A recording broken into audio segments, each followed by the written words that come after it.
The big one at Blackpool Pleasure Beach was the UK's tallest coaster for nearly 30 years. And I'd even make an argument for it being one of the most underrated coasters in the UK, along with Ritz. Blackpool Pleasure Beach themselves say that its coaster is 235 feet, when in reality it's actually 213 feet, and it goes 74 miles per hour, as much as the park says 85 miles per hour, which is definitely not true. And also my favourite row on this ride is definitely the back row. The back row just improves the coaster so much.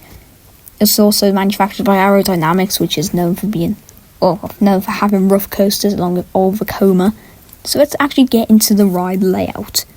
So, simply, the ride takes a little turn out of the station. Now yes, this might look like a nice little pre-drop in the front. However, in the back, it feels like something you would get on a Wild Mouse, but not as crazy as Rattlesnake. The Smiler. Then you go through the Smiler tunnel, and then you start climbing the 10-minute lift hill. Then, once you're 80 years old, you finally reach the top. And then you go down, possibly the craziest drop in the world.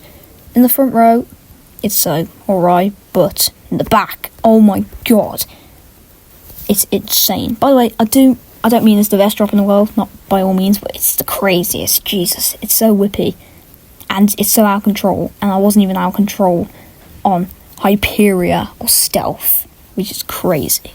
So once you finish cresting the first drop, you go into an airtime hill, a very drawn out airtime hill.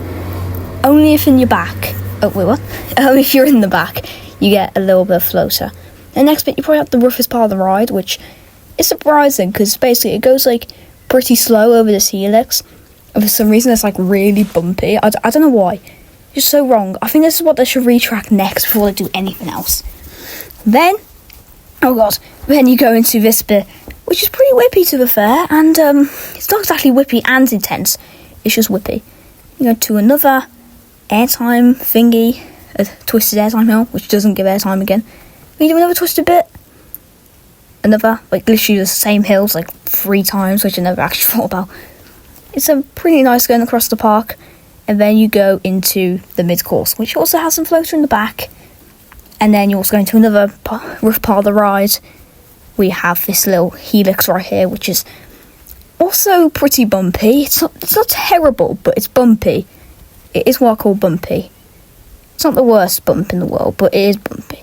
And then you go into a little draw, now turn underneath Nickelodeon Streak, then you drop down to a tunnel, which is pretty intense. Then you do a final airtime pop into the brakes. So yeah, that's the big one. So it's time to actually answer some questions which people think, and there is the popular belief on. So first of all, we have, is it smooth? No, some bits are shockingly smooth, but then some bits are just shockingly rough. It's not too bad though. I'll say it gets worse towards the back, but the back row is still better as a whole. Basically, that's how to explain it. Does it have the best drop in the world? No, I'll say that I prefer Oblivion than Hyperia's in the UK, that is. I just think it feels smoothened out. There we go.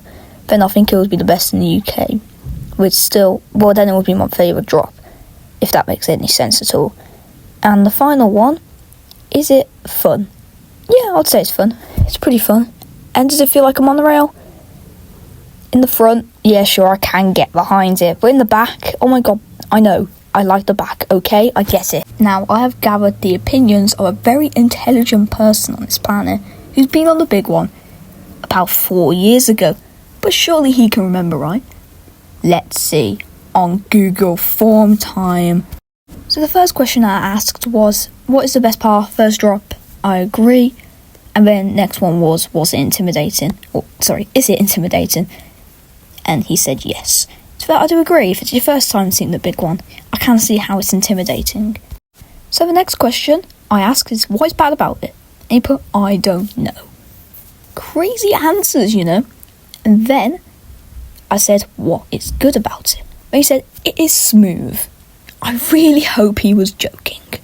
Anyways, then I asked, what did I ask? Hang on. Oh yes, that's right. Then I asked for his final score, and he gave it a 7. Right, if you want to actually know who this guy is, his name's George's Coasters. He has 6 subscribers, or something like that, and he hasn't even posted a video yet. I wonder who those subscribers are.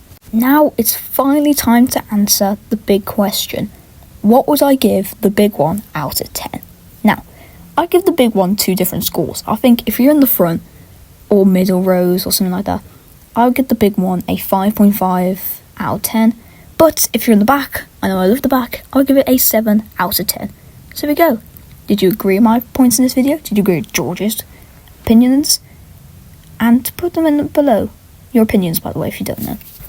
Oh yeah, one of my friends have also recently joined YouTube as well. I'll put their link in the description. There's going to be 3 links in the description. One of them is for Oscar Light Coasters, one of them is for George's Coasters, and one of them is for my Discord server. By the way, it's new because someone got me banned, so yeah. See you in the next video.